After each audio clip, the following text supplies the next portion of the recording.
really enjoyed. Oops.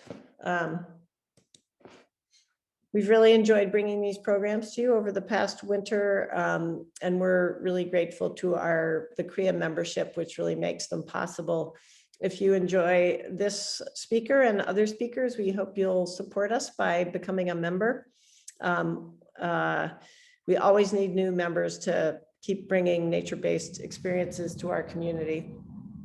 A few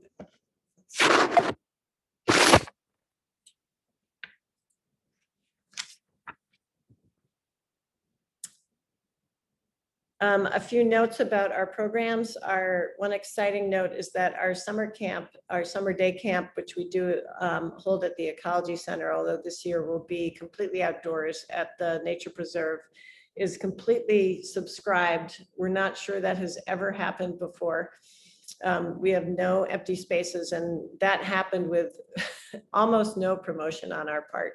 So there's clearly a tremendous need and interest for children getting basically outdoors, off screens, and out in playing outdoors with their peers. So we're really excited about the planning for summer camp that is underway. If you have children or grandchildren and they're not signed up for a camp in the summer, we have a lot of wonderful activities for children, all of which are nature-based in one way or another. They're all written up and available on our website. They're called Wild Wonders, and you can find them on the Learning tab of our website under the Hands-on Activities section.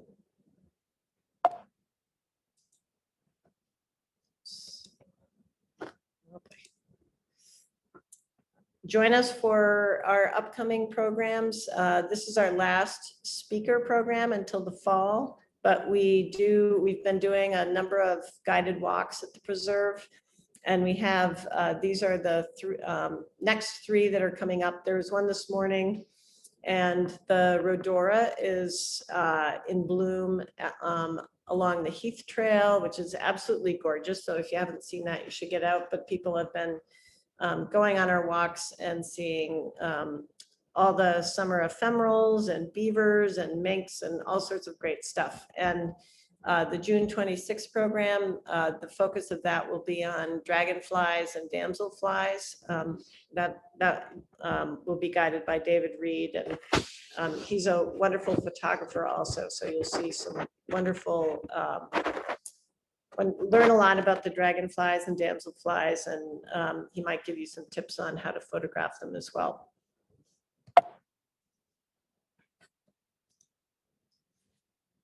Another fun activity for the summer is we have 2 story walks up. One is located at our office at 179 Neptune Drive in Brunswick. And that's in the meadow behind our office building. And right now, Gilberto and the Wind is there. We have translations in French and Portuguese available as well. And the story walk that's located on the Barnes-Leap Trail at the preserve has poems for children and for adults.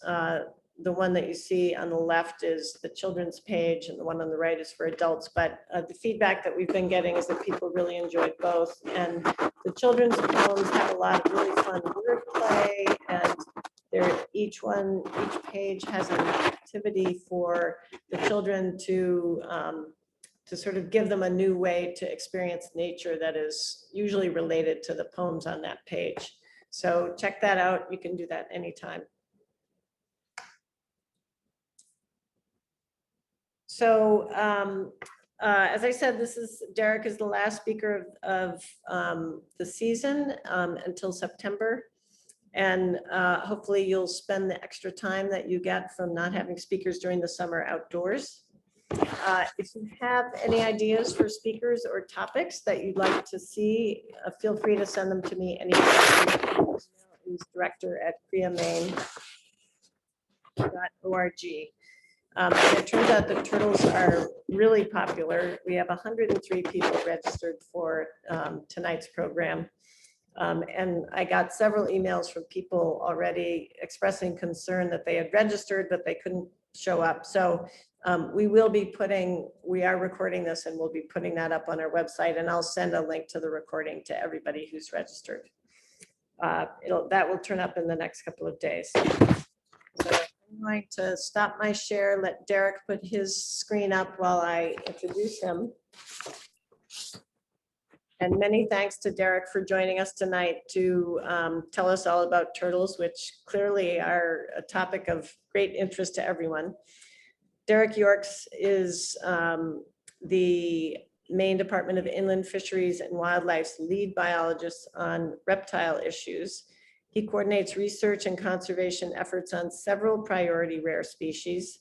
He's currently focused on assessing the distribution, status, and management needs of black racer snakes, blandings, spotted, and wood turtles in Maine. And he's coordinating Maine's efforts around those species with those of several working groups in the Northeast. Derek is also studying and guiding mitigation recommendations for the impact of roadways on Maine's reptiles and amphibians. So clearly Derek's expertise goes beyond turtles, and you're welcome to, at the end, if you have questions about any of those other things, you can ask those of Derek as well. So thank you so much, Derek, for sharing all your, everything that you know about turtles, and we'll let him take it away. Okay, thank you, Caroline. Thanks for the introduction, and yeah, I'm happy to be here tonight and sharing what I know about turtles. I don't know if I have time to share everything I know, but I'll try and focus on relevant things related to turtles here in Maine. And springtime is a great time to be doing this presentation, just because many folks have probably noticed out there that things are really happening pretty much all wildlife, but especially reptiles and amphibians. May is kind of the busiest month of the year, typically. April through June really is when most stuff happens with them. Yeah, so I'm going to talk about a little bit about all of the freshwater turtle species we have here in Maine, about their ecology, conservation, natural history, and a little bit about the work that I do with them and the work that Inland Fisheries and Wildlife does with turtles. And I'm definitely going to make sure we have time at the end for questions. Hopefully plenty of time so everyone's questions can get answered. Yeah, and it sounds like I don't know a ton about the Cathants River Education Alliance, but everything I have heard tonight and read on the web, it all sounds like a really great organization. And I'm a little further north to benefit directly. I can't send my kids to the camp probably. I'm up in Waldo County, but it sounds great. So yeah, so I'll jump right in. Again, my name is Derek Yorks. I'm with Inland Fisheries and Wildlife. I'm based in Bangor. I work with reptiles and amphibians, but primarily reptiles. I do some work with invertebrates too. And most of the work I do, it's primarily focused on some of the rare species. So state endangered, threatened, special concern, turtles and snakes. Though I do some degree of work with the common species such as painted turtles and snapping turtles, particularly related to things like road mortality issues and efforts to alleviate those situations. Also, well, I'll get into some of the other stuff I do, but I wanted to start with this slide to show our 16 species of reptiles and kind of a heat map of the state of Maine, showing where we have kind of the diversity of those species. You can see southern Maine into the mid-coast is the area of greatest reptile diversity in the state. And so all these species that we have here had to recolonize the continent after the glaciers retreated in the last ice age. And for some animals, that's easy. A bird can just fly over and land in their habitat. But for reptiles and amphibians, it takes, generations to go maybe a mile or 2 miles sometimes for some species. So very slowly they recolonized as the conditions became suitable again. So it's interesting to think about that in relation to where we have the diversity now in areas where we don't. So far northern Maine, It still is a bit cold and has a really long winter and a very short summer season for reptiles, which need those longer kind of growing seasons for their eggs and their young to develop. Anyway, so here in Maine, we have 7 turtle species, and we also have 1 non-native turtle that shows up on occasion, the red-eared slider. But I'm not going to get too much into those. But starting with the slider top center and going clockwise, the red-eared slider is native to North America, but found in the Mississippi drainage primarily. But it's a very popular, or has been a very popular pet. It's no longer a species you can keep as a pet in Maine, or used to be able to buy one at a pet shop, and you still can in many other states. But a lot of places across the U.S. and even around the world have had issues with this turtle becoming established and displacing native species. So it's one of those really good. It does really well alongside people in really modified habitats, so it can kind of flourish just about everywhere. So the next turtle we have on the top right is the snapping turtle. Everyone knows those. Below that is the eastern musk turtle, or common musk turtle, also known as the stink pot. And then bottom lower right, that's a wood turtle.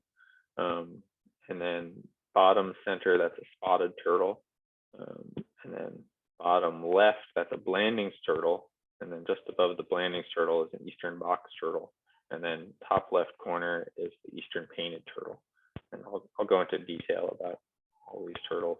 A little bit about kind of turtles in general, and kind of why turtles are special or interesting. And probably everyone has their own reasons, but some things that are really striking about turtles as a taxa. It's an incredibly ancient lineage. Turtles in a really similar form to what we have in modern turtles today have been around for over 200 million years. So these are really ancient creatures that haven't changed a whole lot. There's been some really big ones. We currently still have some big turtles, such as say the leatherback sea turtle, which can reach 2,000 pounds. But we also have really tiny turtles. Spotted turtles, for instance, and musk turtles here in Maine are only 4 or 5 inches long shell length as adults.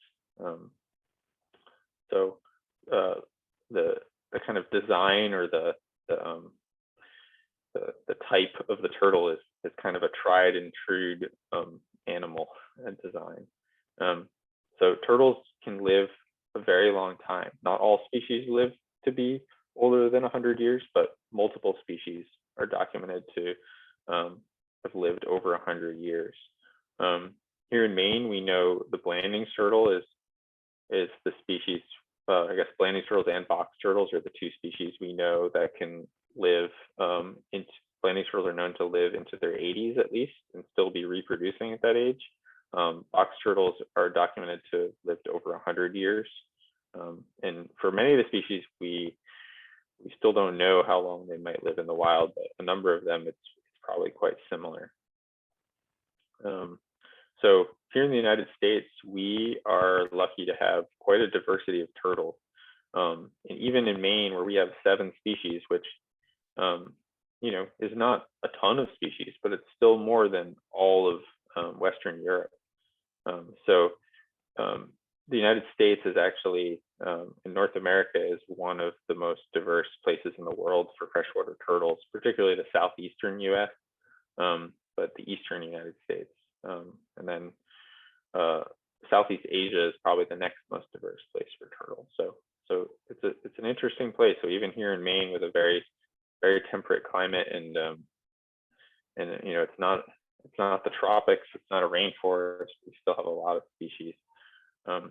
So sadly, of all of those species, nearly half of them are documented as being in decline. And here in Maine, 4 out of 7 of our native freshwater turtle species are listed as either state endangered, threatened, or special concern.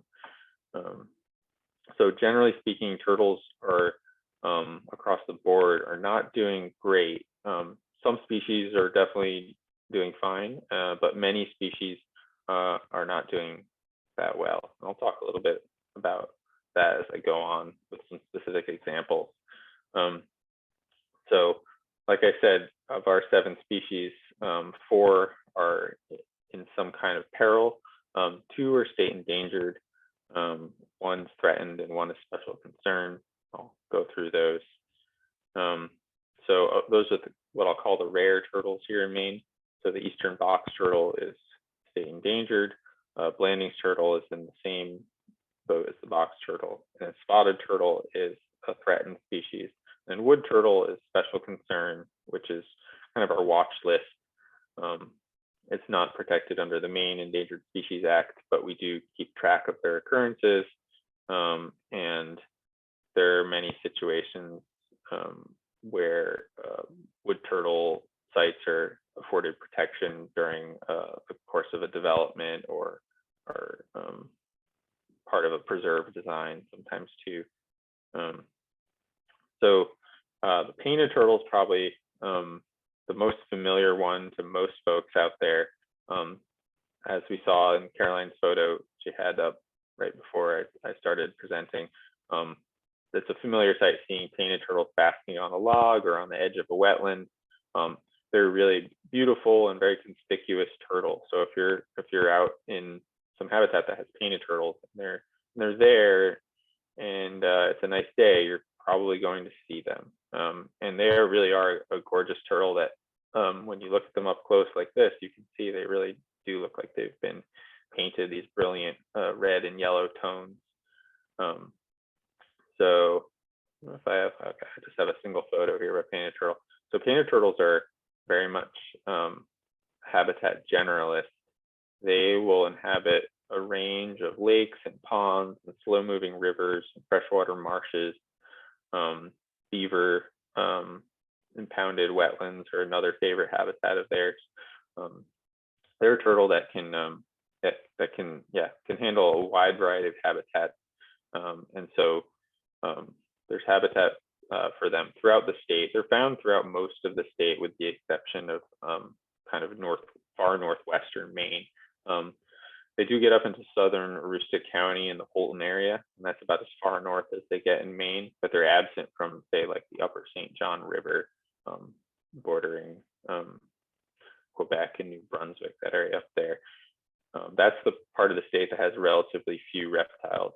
They have long, cold winters, short summers. And the snapping turtle is the next turtle that is probably everyone's familiar with snapping turtles. They're also very common. They don't occur in quite the abundance that you'll get painted turtles. Even a relatively small pond or lake can have hundreds of individual painted turtles, but they'll have far fewer snapping turtles. But they're a much larger species. Snapping turtles are a really important part. Well, all turtles are important parts of the ecosystem, and one of the main roles that they play is as scavengers. And snapping turtles in particular, they're omnivorous. They're not strictly predators, and so they'll scavenge. They'll eat plants. They'll eat fruit. They'll eat live things. They'll eat dead things. They won't eat anything, but they'll have a wide variety of things they like to eat. So they're really important to have in ecosystems because they're eating things that are decaying in the water, or sometimes eating animals and fish that are dying. So they play a really important role. They're a long-lived species. They can get quite large. I'd say painted turtles and snapping turtles are both species that don't really leave the water if they don't have to for many reasons. So they're very aquatic. And the primary reasons they'll leave the water, females will leave to nest, and nesting season is coming right up around the corner.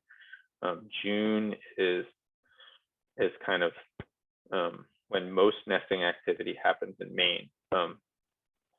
We've had a pretty sunny, pretty warm, dry spring so far, so I'd expect nesting could kick off any day.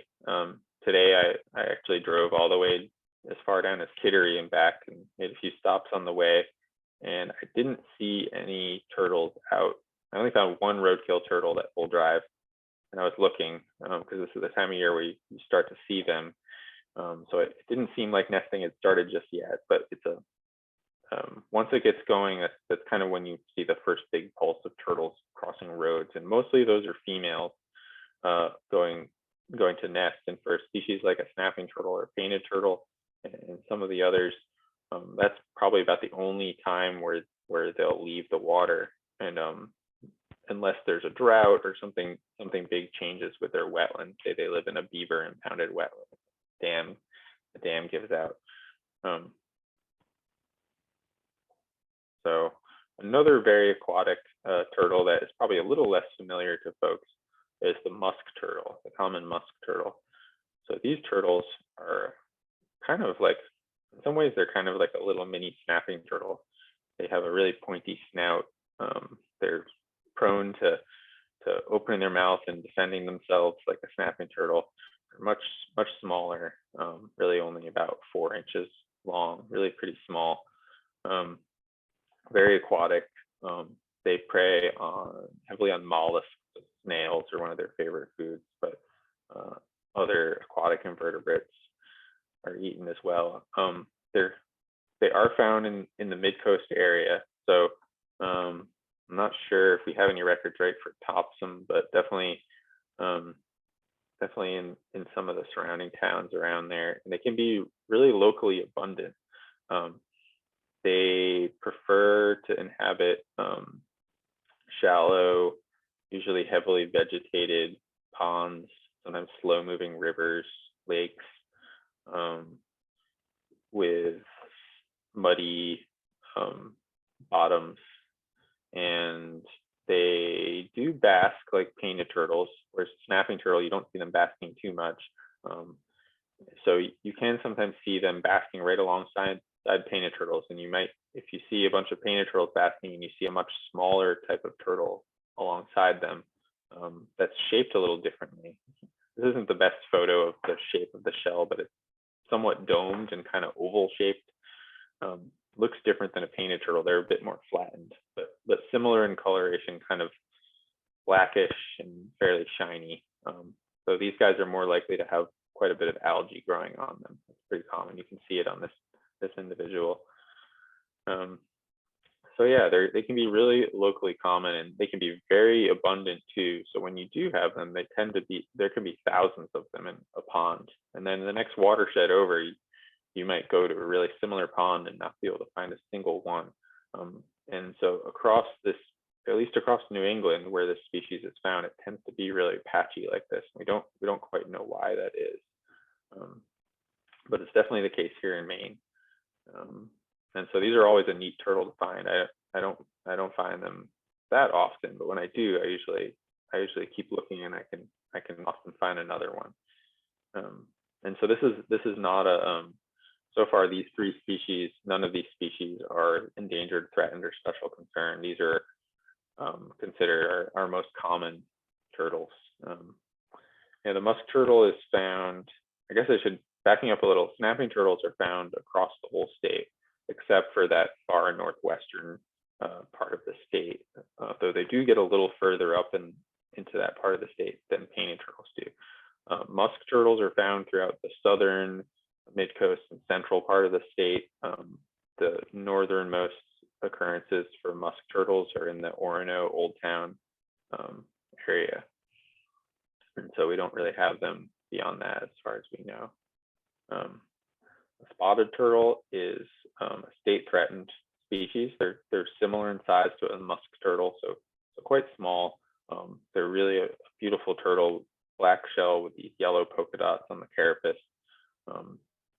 Pretty unmistakable if you get close enough to get a good look at one. The only turtle that's going to be covered with yellow polka dots, and the number of spots varies quite a bit, and it's unique for each individual. So no 2 spotted turtles will have the same kind of pattern of spots. If you were careful enough at say photographing individuals and comparing their spots, you could tell them apart.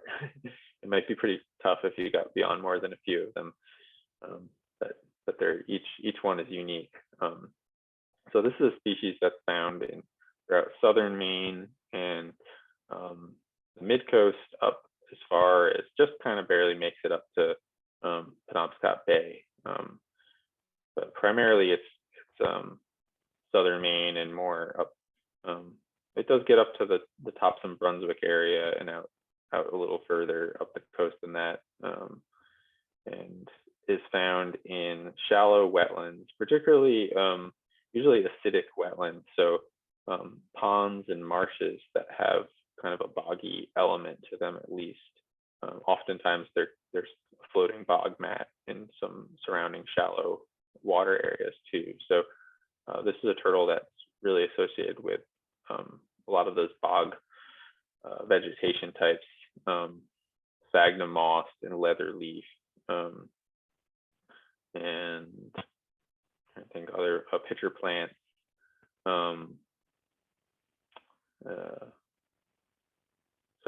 A lot of those kind of bog vegetation types, these turtles are really tightly associated with that. It's not the only habitat they use, but they also make extensive use of vernal pools. So sometimes there'll be a bog, and then nearby there's some vernal pools. And this is a species that will use multiple wetlands in a single season. So individual turtles are different than Alaska turtles, where these turtles will readily cross over land to get to different wetlands, to get different resources.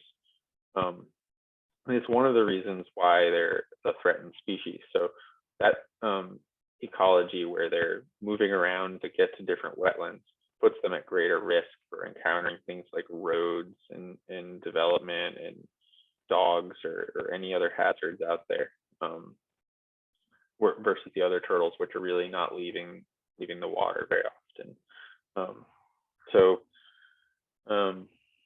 Spotted turtles are one of the species. I'll try to get into a little detail about it. There's 3 turtle species that I've been doing quite a bit of work with the past 8 or so years that I've been with inland fisheries and wildlife, and a lot of it's been Caroline mentioned it when she was introducing me, that inland fisheries and wildlife and myself are coordinating with regional working groups that are trying to advance the conservation of some of these rare turtles, which are not just rare in Maine, they're generally also rare in the other states that they occur in. So spotted turtles, Blanding's turtles, and wood turtles are 3 species that there's regional working groups where state biologists and academics and other folks that work with rare turtles, we all talk really regularly on the phone. We have Zoom meetings. We get together on occasion. We've applied for some grants together and had pretty good success at funding these projects where we're all going out there and studying these turtles and assessing sites to see how many there are and where they can be found, and trying to identify some of the best remaining populations. We're all doing it following the same protocols, using the same methods, so that we can pool our data and look at trends across state lines and conduct conservation planning at the regional level, not just within Maine and within New Hampshire, within Massachusetts. We're all kind of talking together and working together to try and get the best outcome for these turtles that we can, and try to understand them and understand the bigger trends and how they're doing, and kind of what some of the places look like where they still seem to be doing okay. We do have some sites in Maine where we have good spotted turtle populations, so we want to know, why are they doing really well here but not so well down the road? And we can understand that a lot better when we look at that across like much of the range of the species. So a few more shots of spotted turtles here just to kind of see what they look like. That's a hatchling on the lower right. When they first hatch, they just have one He held of those, a second officer certificate. those polka dots on Obviously, each because of the this was scoops of their potentially shell. a very serious occurrence. I'm sure Mr. Ismail should not be pleased with this mishap. So, long stellar report of this grand maiden voyage. Can someone mute their, whoever that is? Thank you. Should I get my money from the first second? No, just hi. Okay, so yeah, just some spotted turtles here. I guess one thing I'll point out before I move on to the next turtle, that turtle on the left is a female. The turtle on the top right is a male. With spotted turtles, if a turtle has a light colored chin like that turtle on the left, that's a trait that you see in females, and then that turtle on the upper right with the darker colored chin is a male, which is kind of neat. It's kind of the only turtle here in Maine that if you just see the turtle's head poking out of the water, if you get a good enough look with binoculars or if you're close, you can tell if you're looking at a male or a female. The Blanding's turtle ecologically is quite similar to a spotted turtle. They inhabit a wide variety of shallow wetland types. They're not as tightly affiliated with acidic wetlands and bogs. They'll use those a little bit, but mostly this is a species that likes shrub swamps and freshwater marshes, beaver impounded wetlands. Usually you find these turtles at areas that have a wide variety of diverse wetlands. So you'll have all these different shallow wetland types, usually in kind of a forested matrix. And these turtles get around. They move between lots of different wetlands to find food, to find mates, to move between where they overwinter and where they spend the spring, where they spend the summer. And so similar to spotted turtles, they also are really vulnerable to things like roadways and development, anything that kind of breaks up their mosaic of habitat and makes it more hazardous for them. But they have much larger home ranges than spotted turtles. So individual Blanding's turtles are sometimes using a couple hundred acres in a season. Spotted turtles, it's probably 30 acres or 20 acres. So it's an order of magnitude larger. Blanding's turtles in Maine are restricted almost entirely to York County. They do get just a little bit into Cumberland County and Oxford County, southern Oxford County, but we don't know much about their populations in those areas. There's just a few records. It's really mostly York County, and it's really mostly even southern York County, so south. Yeah. Way down in the southernmost part of the state. They're a fairly large turtle, not as big as a snapping turtle, but definitely bigger than a painted turtle. They have this domed shell. They kind of look like a World War II era army helmet. And they have this bright yellow chin. And if they do extend their neck, it's quite long, and that yellow chin extends right down the neck. Got some other photos of Blanding's turtles right here. Hey, you can see in the lower left, my colleagues, they're holding an adult Blanding's turtle. You can see just how big they are, and you can see that yellow chin and that domed shell. They're really a neat turtle, and they are found. They have a really interesting distribution. They're found. There's kind of like a New England cluster of their range, and then where it's very southern Maine, southern New Hampshire, and eastern Massachusetts, kind of surrounding Boston. And then you don't find them again until you get out to the Hudson Valley. There's some isolated populations there, and then up by Saratoga Springs, further up in New York. And then you get them up at the Lake Erie shore. And then you don't get them again until you get out to like Ohio. And there's this like Midwestern block, which is the bulk of their distribution. And they make it up into Ontario. But we also have an isolated population in Nova Scotia. So it's a species that all evidence points to it once having a much wider distribution, but it's really contracted to these kind of pockets. And people are still finding them in some places where they weren't known to occur. So there's still some.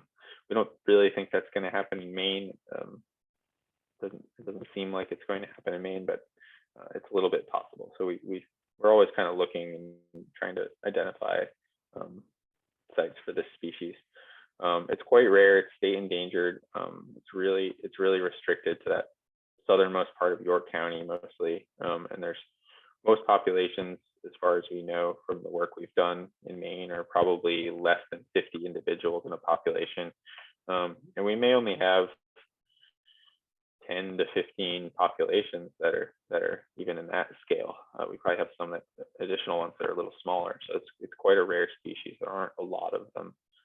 So we work pretty closely at Blanding's turtle sites to gather data and see how they're doing. And we do some work also to enhance the nesting habitat for this species and give them places to nest that are close to the wetlands they inhabit, so they don't have to cross roads. So a little bit on kind of the movement patterns of spotted turtles and Blanding's turtles, where they use, like I said, they use a wide variety of habitats. They have nesting sites that are on land. They have pools and wetlands that they forage in and mate in the spring. Sometimes they estivate, which is a period of summer dormancy.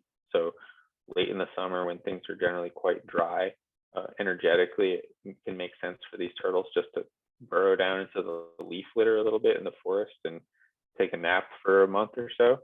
And so they have certain types of habitat they like to do that in. And then they're pretty particular too about what wetlands they spend the winter in. Usually they're deeper on average than where they might be found during like this time of year, for instance. But they do overwinter in the water. And yeah, they move. Spotted turtles are moving between 1/4 mile and 1.5 miles a year, and Blanding's turtles tend to move 0.5 mile to 5 miles in a year. So they cover quite a bit of ground. The wood turtle is a special concern species. It's a little different than the other species I've covered so far, in that this is a riverine species and a species that uses upland habitats close to rivers and streams. So it's really our only species that's kind of a stream specialist.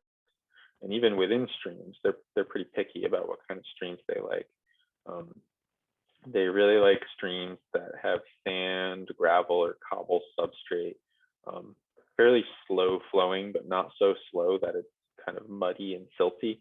Still has to have that sand, gravel substrate, but it also can't be like a rushing mountain stream cascading over boulders and that kind of thing. It's kind of this sweet spot. Oftentimes the streams too are very winding and sinuous and have a lot of sandbars and beaches, and a lot of vegetation around the stream that gets flooded every spring and winter and scoured by ice in some cases. So it's shrubby or herbaceous, so openings in the tree canopy. But the big picture, these are streams that are in the forest, but close to the stream, there's a lot of open, sunny areas, and the turtles really like those areas for thermoregulating and feeding, and then they nest on the sand and gravel bars and beaches. Here's a few shots of wood turtles, but yeah, these are really cool turtle, really beautiful. They have these kind of sculpted shells. Their scientific name means sculpted turtle, liptomes and sculpta. So that you can really clearly see the growth rings that they put on every year, the annuli. And they have these orange colors on their limbs and their necks. They have big scales on their limbs too that look almost more like a tortoise. They're pretty, like, you can just tell when you see one in person that they're kind of this all-terrain turtle. They don't have webbed feet. They have kind of these strong claws. They spend a lot of time in streams and rivers, but they also spend about half of their active season can be spent on land. So they're found in forest and these kind of floodplain habitats around the streams and rivers that they live in. They get fairly big, not bigger than a painted turtle. You can see that photo of me in the lower right. That's a good size wood turtle right there. And that lower left photo is like a 3-year-old or so. starting to get the coloration. I don't have any more wood turtle photos in here, but when they hatch, they don't have this orange color at all. They're kind of like a dull mud brown color, and so they really blend in. And most turtles, when they're really small, tend to be pretty inconspicuous because a lot of animals want to eat them, and they're often turtles in their first kind of 3 years or so of life are really hard to find because they're hiding for several years, just trying to get by and get big enough so that a lot fewer other animals can eat them, so that they can survive. So it's always nice to see, anytime I'm at a turtle site, seeing young turtles is really a good sign, because that shows there's some recruitment in the population, and there's it can be an issue in certain populations. You might only have old turtles, and that can tell you that there's something going on. Maybe there's a lot of predation on nests. That's a common thing.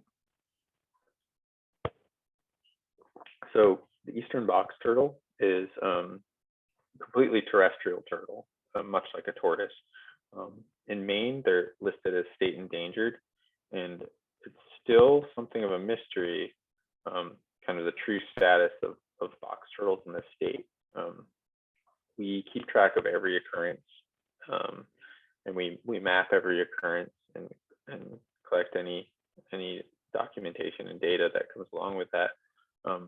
But in kind of preceding my career with IFNW, and to this day, we still don't have any sites where box turtles have been documented that we can go out to and find additional box turtles. Sometimes we'll find the same one, or someone else will report the same individual, but we don't have any really solid evidence of any populations. So we're kind of always looking. New Hampshire was in the same boat until really recently, when they finally were able to confirm a couple of small populations after many years of keeping track of turtles and not seeing any clear pattern to where they're being found in the state.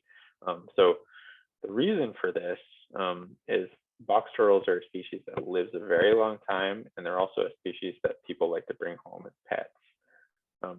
So undoubtedly, most of the box turtles that we get reports of were probably turtles that were captured somewhere, most likely outside of Maine, and then released or escaped from being pets.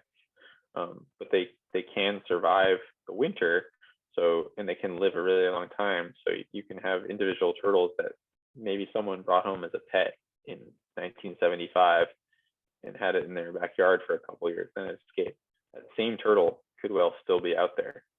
These turtles can live for over 100 years, and they can definitely survive Maine winters.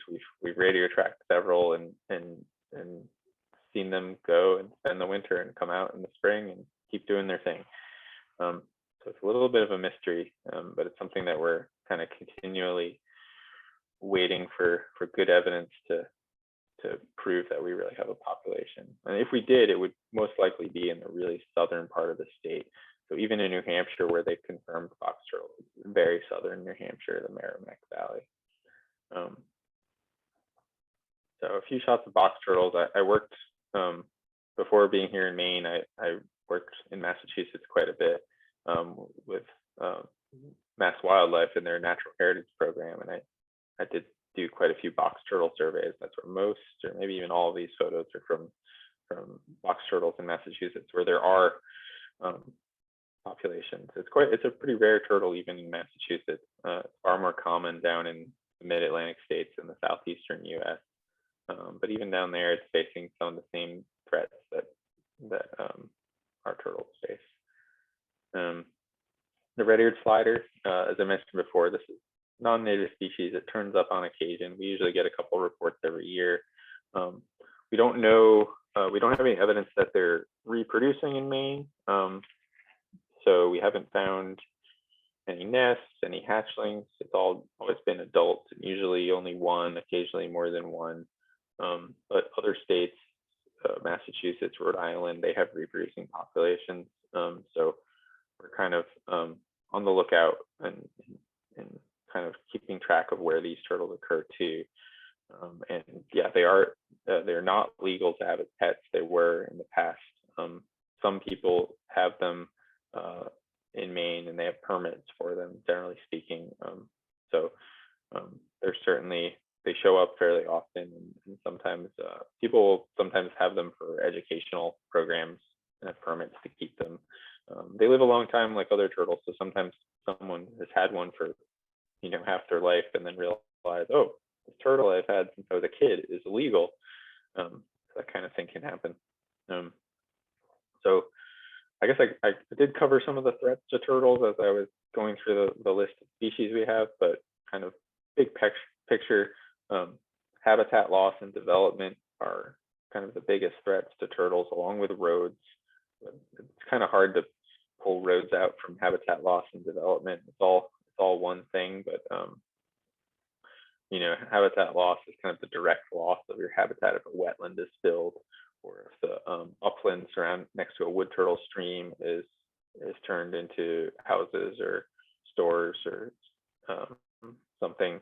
That's a direct loss, versus roads are mostly causing, they're fragmenting habitat and introducing this additional source of mortality. So turtles are getting hit by cars, they're nesting on the roadside, and then I mentioned subsidized predators on that slide, and that's things like raccoons and foxes and skunks that have elevated populations in areas where there are a lot of people.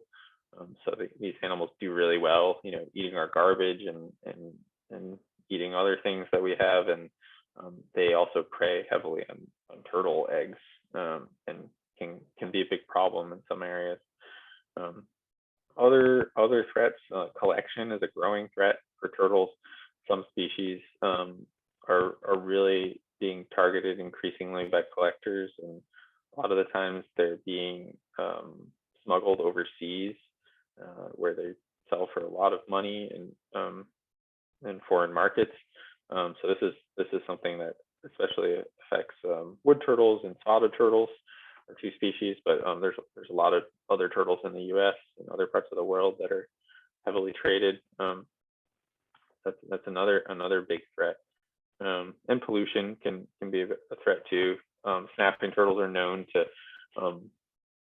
bioaccumulate heavy metals and basically be really bad to eat for people who do eat turtles, and there are some people out there that still eat turtles. Like New York State, for instance, has issued recommendations against eating snapping turtles because of the amount of mercury they contain.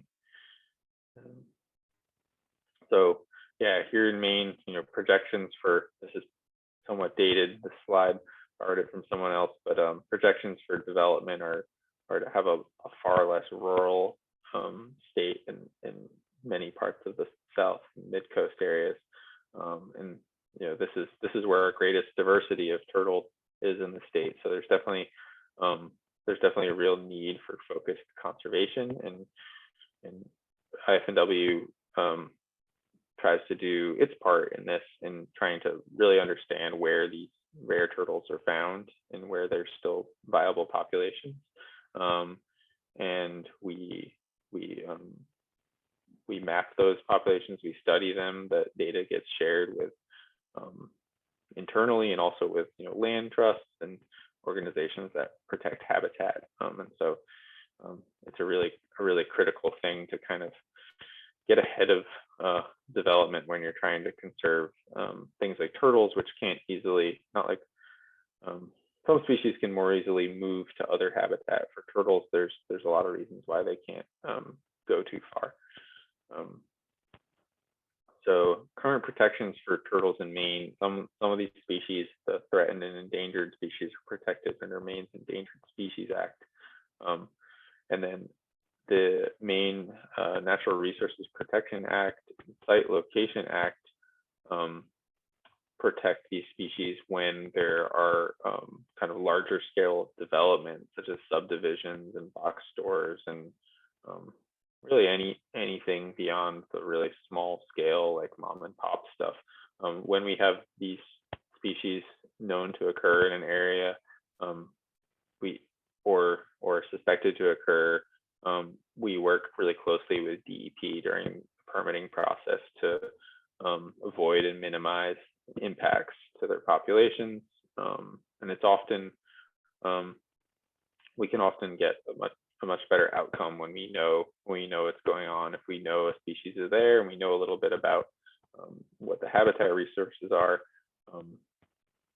that it's far better than not knowing anything, because we are at the table and we're advocating for these turtles, and indeed we work closely with DEP with that. But the big tool that we use to conserve turtles in Maine. And then significant vernal pools, which are under the Natural Resources and Protection Act. Vernal pools are really important for particularly spotted and blandings turtles. And the present, in addition to thresholds for amphibian egg masses in vernal pools, the presence of blandings or spotted turtles can also qualify a pool as being significant. So yeah, they're a part of that too. So things that folks can do, particularly this very time of year right now, when you see turtles crossing the road, you can slow down and help them, but make sure you do that safely, and just be really careful about stopping on the road. It's definitely, it's no joke. And if you're with another person, it's great to have someone kind of spotting the situation and keeping an eye. There's a lot of distracted drivers out there right now. So if you do see a turtle crossing the road, you want to move the turtle in the direction it was headed. If you can't tell which direction it was headed, it's up to you to kind of make a judgment call. But if there's some wetland on one side and not on the other, and you really can't tell which way it was going, I would probably move it to the wetland side. Snapping turtles are tricky to move. You can pick them up behind their hind legs, so at the rear of their shell, the carapace, the top part of the shell, just above each hind leg on either side of the tail. You can grip them firmly and keep the turtle well away from your body, because they can extend that neck quite a bit. The whole front half of their body, maybe like if you imagine that's the front 180 degrees, and the head is up here. That's all within the biting area of a snapping turtle. You don't want to get anywhere near that.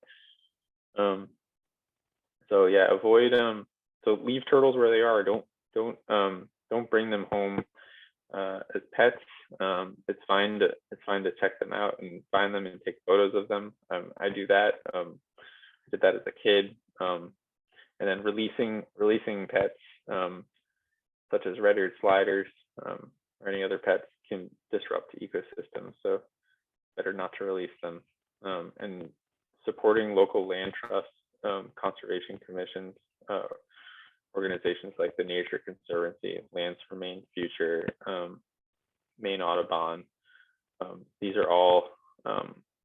all take turtle conservation into consideration, and many of them are very interested in it. And particular land trusts will be, especially in some of these areas where the rare turtles are maybe more abundant than other parts of the state. We're in touch with them regularly. They ask us questions when they're looking at possible acquisitions or easements, and say, hey, what do you think about this habitat? Does this look like turtle habitat to you? So they're definitely important players in turtle conservation in Maine. So we do have a long-running citizen science project that is focused on reptiles and amphibians. It's the Maine Amphibian and Reptile Atlas project, MARAP. And we keep track of all reptile and amphibian species at the township level. Anyone can submit data to this. You can submit one record one time, or you can submit 20 records a year for the rest of your life. And we want to know what species occur in every single township. So in some towns we have lots of documentation, usually the places with the most people or popular places like Bar Harbor or something. But then other towns we might not have a single record. So even that garter snake, that painted turtle, that redback salamander, the really kind of backyard stuff, with valuable data. These days, the best way to contribute that data is through the app iNaturalist. And so you can take a photo right with your smartphone and upload it onto the app. And if you upload any any picture of a reptile or amphibian in Maine, it automatically gets added to the MARAD project, and then we can download that data and add it to our database, which now includes over 14,000 records from around the state. So it's a pretty comprehensive but still growing database.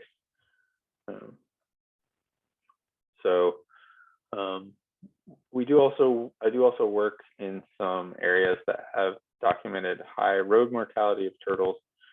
We have some areas in southern York County where we have these turtle crossing signs, specifically in areas where there's been a lot of landings and spotted turtles crossing the road and sometimes getting hit on the road. We also just completed, or it's nearly complete, a new turtle passage, and it's the first of its kind in Maine. And I actually just saw it myself for the first time today. That's down in Elliott on Route 236. So there's a site with landing turtles, spotted turtles, and it's the worst known road stretch in the state for landing turtle mortality. So we've been working really closely with Maine DOT and the Maine Turnpike Authority over about 6 years now to get this project completed. So there's fencing on a half-mile road on either stretch with beautiful wetlands on either side of a really busy road. I think around 16,000 vehicles a day drive down that road. It's kind of the main way between Kittery and Portsmouth and the Berwicks. But now we have fencing, and we have a tunnel that goes under the road, an 8-foot wide concrete box culvert with a natural bottom with terrestrial banks on the sides and a small stream in the middle. So we're going to be continuing to monitor that throughout this season and some coming seasons as well. And I'll wrap things up here, just talk a little bit about some of the funding that makes all this work possible. We get a lot of money from the Fish and Wildlife Service through the State Wildlife Grant Program, and that's appropriated annually by Congress.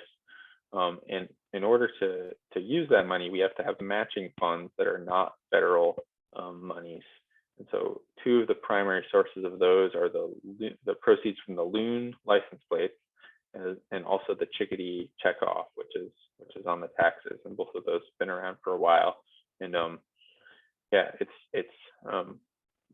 they're relatively small pots of money and probably in the big state budget picture, definitely. But they are dedicated to working with non-game and threatened and endangered species. So the money does go towards the work that folks like myself and other folks working with rare reptiles, amphibians, birds, mammals, all the species that are not the game species. This money is a really important source of funds to make this happen. And with that, I'll end with a few baby turtles, and hopefully I have time for questions.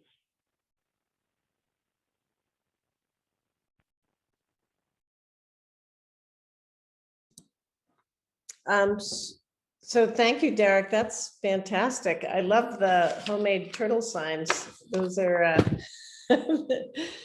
by better artists than myself. And thank you for those suggestions about what people can do. That's really great. And we'll put those into a post on our website. But if folks have questions, you could either unmute yourself and ask or put them into the chat box. One question is, are there any tortoises native to Maine? Nope, there are no tortoises native to Maine. So yeah, there are no tortoises in New England. There are tortoises native to the US in the Southeast and in the Southwest. And I'm a little bit curious about, you didn't say much about sort of the mating process, and I'm just curious about how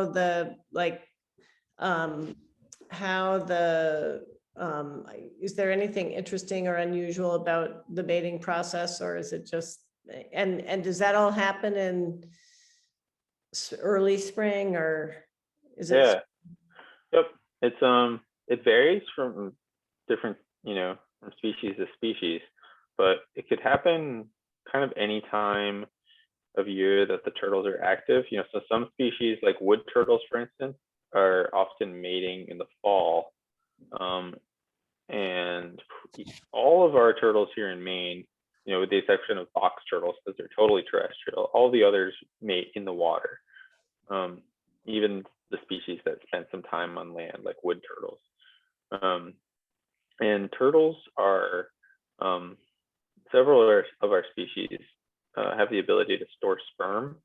So they can actually mate in 1 year, and the female will store the sperm from the male and use that to fertilize the egg in another year. And box turtles are kind of famous for this, that they can store sperm for something like 5 years. It's been documented. Wow. So, A couple of other questions. Mary Jane wants the info again on uploading pictures to the database. I think that was through iNaturalist. yeah, yep. Yeah, I should have, I had a dedicated slide that I should have pulled into this presentation, but basically iNaturalist is an app that you can download for free to a smartphone or a tablet. And you can also use it through a laptop or desktop computer if you like, but you do need to create an account. And so if you upload any photos of any reptiles or amphibians through the iNaturalist app, it kind of walks you through the process. You take a photo, you can take multiple photos if you like, and I usually do take at least a couple. And it will prompt you to it'll automatically collect your location, but it allows you to kind of fine tune it if you want to on a map, that kind of thing. And you can put in some notes. You can say it was on Main Street in Brunswick, crossing the road at 3 p.m. You can just put whatever notes you want that are relevant. But it's pretty easy to use, and it's actually a really cool tool for learning to ID animals and plants, insects, lots of stuff. So you can if you see a turtle and you don't know what species it is, you can put it on there, and you can basically crowdsource the ID of that turtle. Other people will see your photo, and someone will say, I'll go on there, I'll say, oh, that looks like a painted turtle. And then if someone else sees it and says, oh, I agree, that's a painted turtle. After a few different people view it, it gets elevated to confirmed observation of a painted turtle. So I put stuff on there sometimes, a plant or an insect. I have no idea what it is. I know this is a beetle, but I don't know what kind of beetle this is. It's a really cool way to ID things that you might not know what they are. It is, and actually, I'm glad you mentioned that, because it might be a good idea. Maybe we will think about doing a workshop at some point on how to use iNaturalist, because it is a fantastic resource, and it is pretty fun I have a neighbor who has been IDing all sorts of stuff on his property, and it pops up on a map, and you can click on those points and see, so you can see what's in your neighborhood that other people have ID'd, and also fun to get corrected if you select the wrong one, but that might be a good thing to do. So I'll put a link to iNaturalist in the post that I do on Derek's presentation that has the link to his recording as well. And Caroline, within iNaturalist, we have a MARAP project. So if you Okay. So it's called Maine Amphibian and Reptile Atlas Project. It'll show up pretty easily if you start typing Maine Amphibian. It'll pop right up. Okay, I'll try to put a link to that. Someone asks, Cheryl asks, how long does it take for a turtle's shell to heal? Yeah, if a turtle gets an injury, it probably depends a little bit on the extent of the injury. It also depends on if the turtle is a young turtle that's still growing versus a turtle that's fully grown. Maybe kind of like people, the time to heal from an injury can vary. You know, a lot of times a kid can heal faster than an adult. But generally, you know, if a shell is, say, cracked, it may take a year or more for that that bone to kind of fuse back together. And it may heal and get scar tissue, but it may not, it'll probably never be the same, and it may not even really fuse back together. It just kind of really depends on what that injury is like. I don't know if that's a very good answer, but it depends. It's a distressing answer. Yeah. Kim asks, how can we improve their habitat? And also, is there an effort to bring more turtles to Maine to increase the population? Yeah, well, ways that you can improve turtle habitat. One thing that you see out there quite a bit is, or sometimes people will mow lawns right down to the edges of wetlands and ponds and streams and rivers, and leaving a more natural buffer, like where it's not mowed and like there's taller grass, maybe it's mowed once a year, or maybe it's allowed to revert back to a shrubby area or forest. That's definitely one thing that people can sometimes do, like in their own backyard. And I'm trying to think of other things that people can do for turtles, like for helping their habitat. Sometimes, you know, if people happen to live in the right place, you know, turtles might be if you have turtles coming to nest in your yard, sometimes people will create or enhance nesting habitat. You know, if you have like a sandy area in your yard and turtles are nesting there, if you kind of allow that sandy area to remain kind of semi-open, like patchy vegetation, and not get shaded in with trees, the turtles really need that full sun, sandy soil. And so it really only works if you happen to have, you know, if you already have the turtles coming to, say, your yard to nest. You can definitely do some things like that. And then in terms of bringing turtles in to boost their numbers, it's not really one of the strategies we're working on. Mostly what we try to do is, in most cases, we're trying to look at where we have populations of, say, these rare turtles and look for what some of the likely issues are. We don't always know exactly what could be contributing to, say, additional adult mortality, which is a big problem.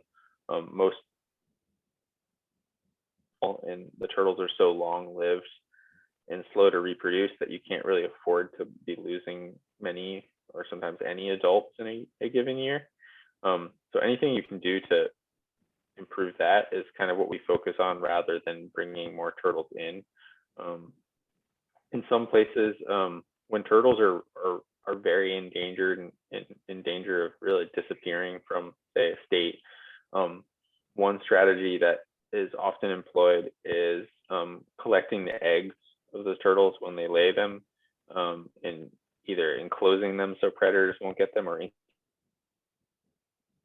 and then either direct releasing the hatchlings as soon as they hatch, so that, say, you're having 100%, or you're not having any hatchlings or eggs lost to raccoons and skunks, because you're collecting them all and protecting them. But another step further that folks often do is head starting, where they'll keep those hatchlings in captivity for, say, 6 months or a year, and raise them to grow pretty quickly, so that they get beyond the size where like everything can eat them. So they get just a little bit bigger and they have a much better chance of survival. And that's not something that we've been doing so far in Maine, but like I said, that's mostly something that's been, it's pretty, it's very hands-on and very labor intensive. But in situations where you have, say, a critically endangered species, you know, there are some turtles where they're in the world where there are literally probably only dozens or so left of the whole species. Like, those kinds of measures are vital to keep them alive and give them a chance to be sustainable on their own someday. But we're mostly focused on kind of a more, I guess, identifying places where they're still doing well and kind of trying to mitigate the issues that we know or suspect are affecting their populations. Well, sort of a related question. someone asks, are there things people can do to protect turtle nests? I live near 2 ponds and turtles lay eggs in the sand at the side of the road. These nests tend to be preyed upon so easily, but efforts to protect them last year didn't work well. Yeah, it's it can be done, though it's maybe slightly hesitant to give advice on how to do it, but I can give the basics, and if whoever asked the question wants to maybe shoot me an email, I can definitely provide them with some more resources. But one thing that we do sometimes is it's called caging a nest, where you're really just using like some chicken wire to put over the nest, but you have to know exactly where that nest is. And after a turtle finishes laying her eggs, unless you were there to see right where she laid her eggs, it's pretty tricky to find exactly where those eggs are. It can be even to someone who's tried to do it a bunch like myself. A lot of it depends on being right there at that moment to see right where the turtle lays their eggs, and then you can mark that location, and you'll basically build a little cage out of chicken wire, which will keep any predators from being able to dig up those eggs. But then the hole openings in the chicken wire are big enough so that the hatchling turtles can go right through them when they do hatch out. And how big do those holes need to be? I guess whatever. I mean, a hatchling turtle is Are they about the probably, size of a quarter or something?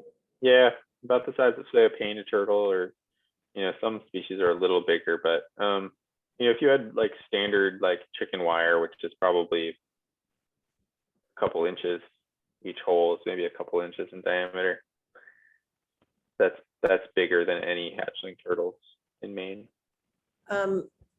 Anne says, we've seen small turtles about 2 inches on land in the spring. Are they newly hatched? Yes, they are. So this is one of a cool thing that turtles do that people often see and start scratching their heads and wondering what's going on. So particularly painted turtles will overwinter in the nest.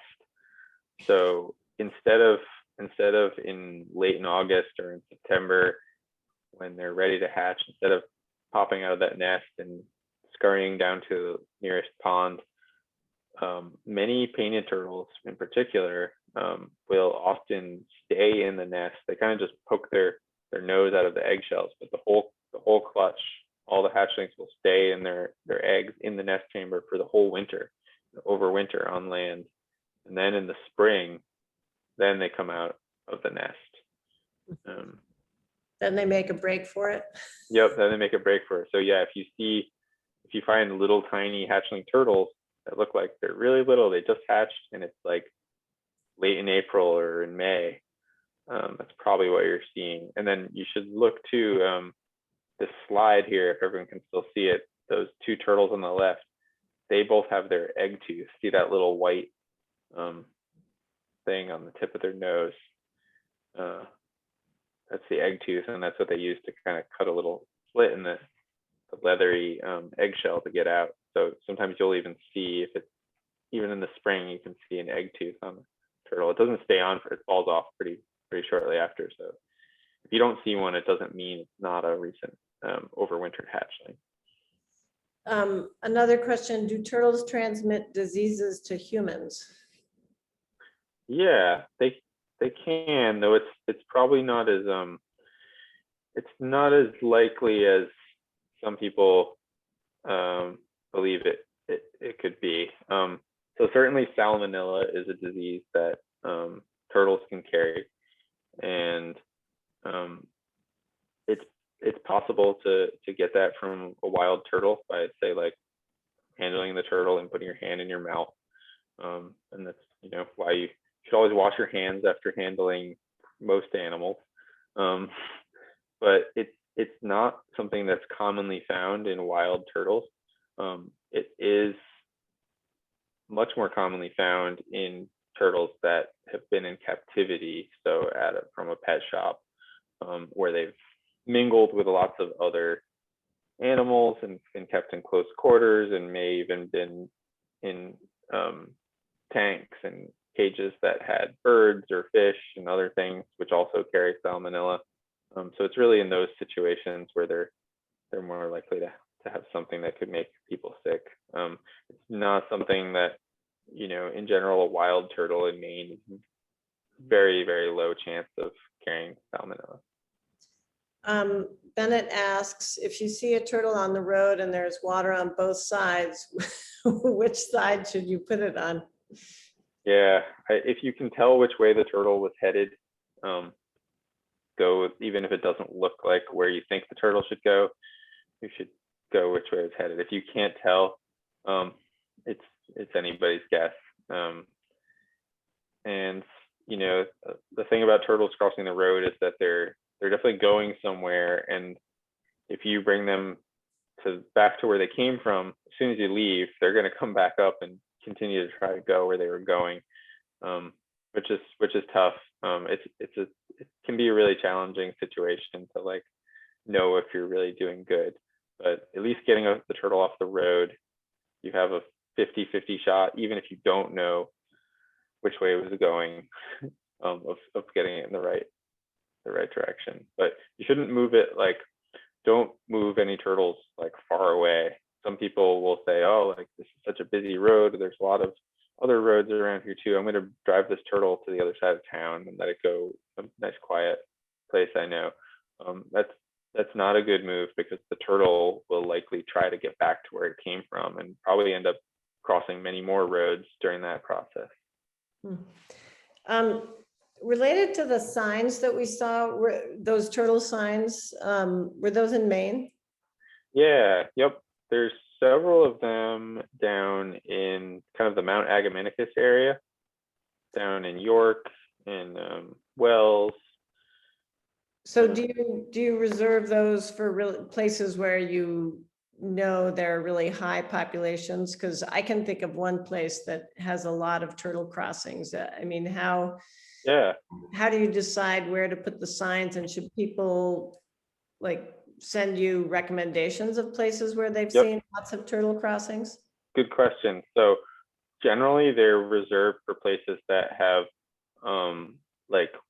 that are well documented crossing hotspots, often for some of the rare species, or one or more of the rare species, but sometimes for where there's just a lot of turtle mortality in general. You might just have a causeway that's really just has painted turtles, snapping turtles, but it's really bad for those species.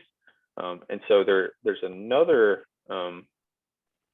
iNaturalist project that is linked to an effort that Maine Audubon has been heading up, that IFNW is a close collaborator on, which is the Maine Turtle Roadkill Survey. And so that's a way that you can share turtle data, turtle road mortality data, or live or dead turtles on the road, it doesn't matter. But that data, we collect that data and we look at it, and we're trying to identify kind of the worst places, because there's lots and lots of places where turtles cross the road. But like what you just described sounds like it is probably a place that year after year you're seeing turtles there, and those are the places that we're most interested in. And so that data ultimately, if it's on state highways, it gets shared with the DOT, and when they're planning projects, say they're planning to repave a road or replace culverts on a road or a bridge, if they know that there's an issue with turtles there, they can try to do something to improve the situation when they know well in advance and they're designing the project. But sometimes the road, in some cases, if it's a really busy road, a turtle crossing sign isn't really probably going to do a lot of good, because if it's bumper to bumper and cars are bailing down the road, you can't really stop and drive slow. But on a quieter road, it's probably more effective. Yeah, I'm thinking of a quieter road. Sort of a related question. and says, if we find those baby turtles again, should we take them to a nearby pond, wetland, so they don't have to risk the dangerous walk? And it sounds from what you just said that that's not a good idea. Yeah, yep. If there's, if there's a wetland that's like really close, like within a few minutes walk or something of where you found them, there's no harm in bringing them there. But yeah, you don't want to move them like anywhere where you'd probably have to like drive in your car, for instance. And she also asks, have studies been done to know how baby turtles know where to go? Yeah, good question. They're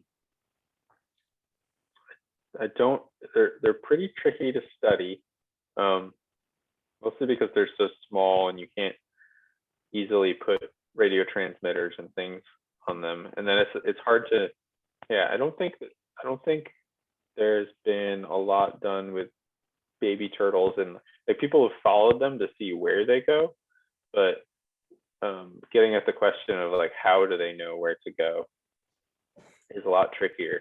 And there's been some work with, I believe it was on painted turtles a few years ago, looking at how they navigate, like when they're in the uplands going to nesting sites or moving between wetlands and things like that. And it did seem like it was like visual. They're using visual cues to navigate. So they like remembered certain, features on the landscape and stuff like that. So I don't know if for a little hatchling turtle that they don't know, they can't remember anything that they've never seen before. So I don't know what they're using, but that's a good question. It's probably mostly still a mystery. There's so many mysteries remaining, and it's, Definitely. so last question, and then we'll let you go. How long do snappers live? Yeah. Let's see. Offhand, I don't know. Certainly they can live for decades. I think there's, if I'm remembering right, I know there's at least some that have lived into their 40s or 50s. But it may be longer. All right, well, I think that handles all the questions. So thank you so much for all that really useful information. So I will try to consolidate some of the great suggestions that Derek had and put them in a post on our website. So thank you so much, Derek, for sharing your time and your knowledge with us. That was really fantastic. And we will put a recording up on our website in the next couple of days, and I'll send a link to the recording and that post to everyone who's registered, so that those who couldn't join us tonight, and if you want to watch again or fast forward to sections where you want to hear what Derek had to say again, you'll be able to do that. So thanks everybody for joining us, and have a great night. Yeah. Thank you all. Take care, Derek.